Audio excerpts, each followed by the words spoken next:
Welcome sa may another YouTube channel naman natin mga ka-asid. Merry Christmas sa ating lahat mga ka-asid.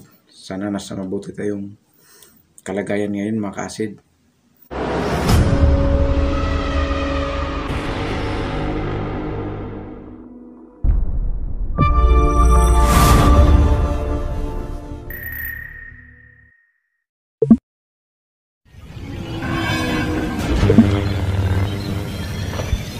Sa acid reflux, ang pinaka mahirap yung talaga, isa din yung hirap sa paghinga talaga, at saka yung ang lakas ng hilo. Yung mahilo ka na halos yung paningin mo ganun gano'n na. Yun ang mahirap yun. Pag hilo na sobrang grabe na, kailangan mo na talaga magpa-doktor yan kasi iristahan ka ng gamot. May gamot din na mga 5 days, ay 7 days inumin mo yata. Tapos, inom ka ng tubig, Yan, na yan. Maano man yan, mawala man yung hilo mo, pero hindi talaga totally mawala pa yan kasi ang acid kasi, matagal ang gamutan yan. Ang mangyari dyan natin, pag nahilo tayo, may hilo naman, pero kunti-kunti na, hindi katulad talaga na parang umikot na halos. Sa akin dati na nga, halos umikot na yung bahay, na pag ano na yung bahay, tapos di na ako makatulog kasi gumaganyan na yung palibot ko. Tapos nagdidilim na yung paningin ko, madilim na halos, minsan kabila lang nakita, minsan halos parang itim na ang ginagawa ko, upo ako talaga niya kasi alam ko wala na ako nakita, matumba ko eh. Kaya kailangan natin ng gamot yan. Hindi na pwedeng diinuman natin yan kasi grabe na yan naman yan. Katulad sa yung mga nagtatanong sa akin na kailangan pa ba akong magpa-doktor kasi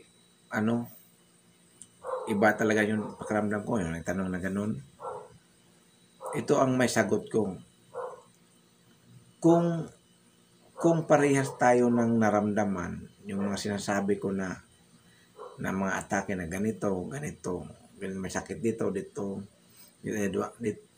tainga, dito, ano ba? Yung mga sinasabi ko, kung parehas tayo naramdaman, huwag ka na magpa-doktor. Kasi,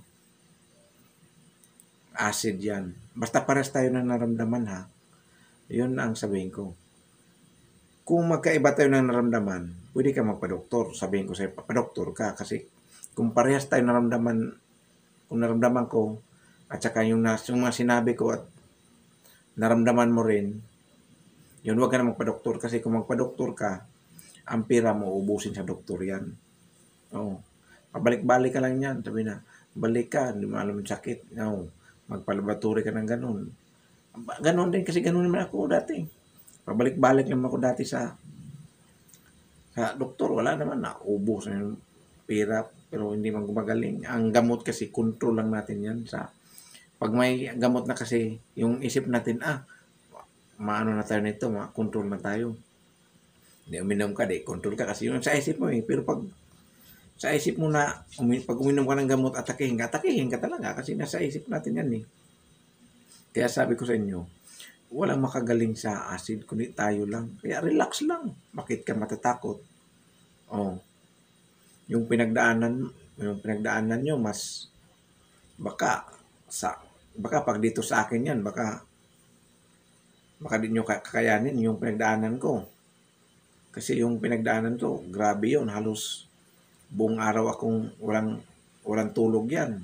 Pumapasok ako sa trabaho yan. Nagbubuhat pa ako niyan sa trabaho namin.